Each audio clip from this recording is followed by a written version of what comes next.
Today's message is titled, A Winning Attitude. While I'm not much of a sports fan, I'm often inspired by the work ethic, tenacity, and determination that many players exhibit. When browsing the internet one day, I came across a motivational interview from a legendary athlete who is arguably the best competitor ever. He himself acknowledged that he was not the best player early in his career. For this reason, he was sometimes overlooked and often left out. But the rejection only caused him to work harder.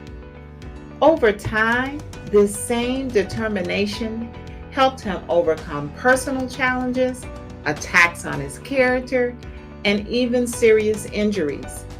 I was captivated as he discussed his daily routine and mental focus. But what drew my attention most was his emphasis on a winning attitude. I wondered where this intense motivation to win came from. And more importantly, was it obtainable and sustainable? As I listened intently, I reflected on my own personal ambitions. I examined my level of commitment toward them, and more importantly, I considered my attitude. Like everyone, I had heard the word attitude countless times.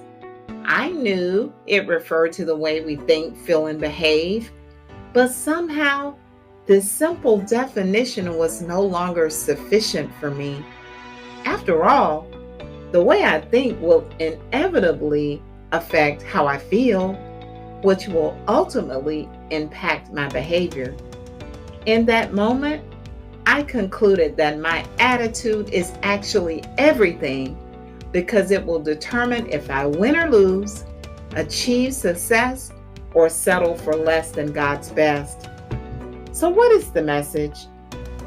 The activist and teacher Mahatma Gandhi once said, "First they ignore you, then they laugh at you, then they fight you, then you win."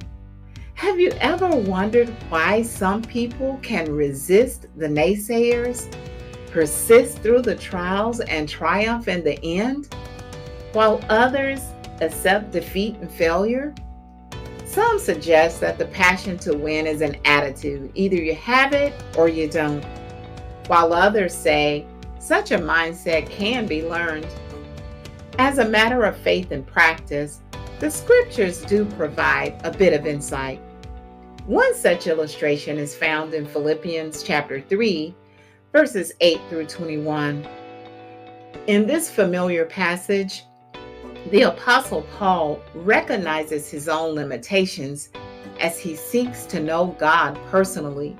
He is keenly aware that his power to accomplish his goals lie outside of himself. That source is the power of the resurrection of Christ. He also acknowledged that he has suffered loss in the past, but he makes a conscious effort to press forward as he is convinced that he has a higher calling. As he concludes the chapter, he reminds fellow believers to remain focused on spiritual things rather than earthly things. Only then can they achieve the eventual goal of heaven. Here are the practical truths of the matter. Your imperfections do not exempt you from achieving excellence, but you must have a goal. Without a destination in mind, there's nothing to strive for. Ensure that your dream, ambition, or aspiration is centered in Christ and fully commit to it.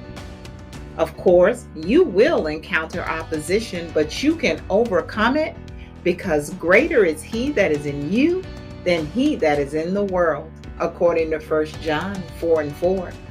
So let's keep focused on that goal. Those of us who want everything God has for us, if any of you have something else in mind, something less than total commitment, God will clear your blurred vision. You'll see it yet. Now that we're on the right track, let's stay on it. Now thanks be unto God who always causes us to triumph in Christ. 2 Corinthians 2:14. As always, remember, as you navigate through the busyness of your day, be sure to listen for God's messages in the moment. To read or hear more messages like these, please subscribe to my YouTube channel, Denise Backus, and Messages in the Moment.